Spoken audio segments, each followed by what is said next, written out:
Friends, నటసింహ నందమూరి బాలకృష్ణ అభిమానులు మొదటిసారి ఈ ఛానల్ను చూస్తున్నట్లయితే ఈ ఛానల్ను సబ్స్క్రైబ్ చేసుకోవాలని కోరుకుంటున్నాను. ఎందుకంటే బాలయ్య సినిమాల గురించి ఏ చిన్న అప్డేట్ వచ్చినా ఈ ఛానల్లో అప్డేట్ చేస్తాను. మీకు డైరెక్ట్గా నోటిఫికేషన్ రూపంలో రావడం జరుగుతుంది. ఈ ఛానల్ గ్రోత్ కూడా పెరుగుతుంది. ఈ ఛానల్ను సపోర్ట్ చేయాలని కోరుకుంటున్నాను. అలాగే ఈ వీడియోను మొదటి నుండి ఎండ్ వరకు చూడండి, లేకపోతే అర్థం కాదు. నేడు నందమూరి బాలకృష్ణ పుట్టినరోజు సందర్భంగా ఆయన హీరోగా నటిస్తున్న కొత్త చిత్రం అఖండ 2 నుండి నిన్న సాయంత్రం మేకర్స్ టీజర్ని విడుదల చేశారు. ఈ టీజర్కి ఆడియన్స్ నుండి సెన్సేషనల్ రెస్పాన్స్ వచ్చింది. అభిమానులకు బాగా నచ్చింది. కానీ మామూలు మూవీ లవర్స్ మాత్రం ఒక రేంజ్లో ట్రోల్ చేశారు.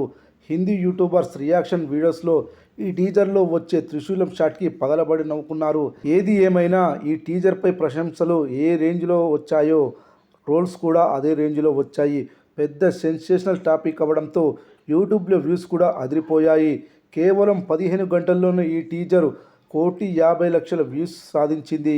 అంతేకాదు లైక్స్ కూడా దాదాపుగా 3,82,000 వచ్చాయి. ఈ రేంజ్లో ఈ మధ్యకాలంలో ఒక టీజర్కి రాలేదు అనడంలో ఎలాంటి అతిశయోక్తి లేదు. 24 గంటలు ముగిసేసరికి ఖచ్చితంగా ఈ టీజర్కి 2,50,00,000 వ్యూస్ వస్తాయనడంలో ఎలాంటి సందేహం లేదు. 5 లక్షల పైగా లైక్స్ వస్తాయని ఆశిస్తున్నారు అభిమానులు. ఈ రేంజ్ లైక్స్ మహేష్ బాబు సినిమాలకు కూడా ఈ మధ్య కాలంలో రాలేదని ఈ టీజర్కి వచ్చిన రెస్పాన్స్ను చూస్తుంటే ఆడియన్స్ ఈ చిత్రం కోసం ఎంతో ఆతృతగా ఎదురు చూస్తున్నారో అర్థమవుతుంది. అఖండ 2 చిత్రాన్ని కేవలం మాస్ ఆడియన్స్ మాత్రమే కాదు, యూత్, ఫ్యామిలీ ఆడియన్స్ కూడా ఎగబడి చూశారు. అలాంటి సినిమాకు సీక్వెల్ అంటే ఖచ్చితంగా అన్ని వర్గాల్లో సమానమైన ఆదరణ ఉంటుంది. కాబట్టి ఈ చిత్రానికి నేటి తరం స్టార్ హీరోల పాన్ ఇండియన్ సినిమాలకు ఏమాత్రం తీసుకోని విధంగా ఓపెనింగ్ అంటున్నారు విశ్లేషకులు. ఈ ఏడాది సెప్టెంబర్ 25న ఈ చిత్రం విడుదల కాబోతుంది. కానీ ఈ చిత్రం డిసెంబర్కి వాయిదా పడే అవకాశాలైతే ఎక్కువగా ఉన్నాయి. త్వరలోనే దీనిపై స్పష్టమైన క్లారిటీ వచ్చే అవకాశం ఉంది.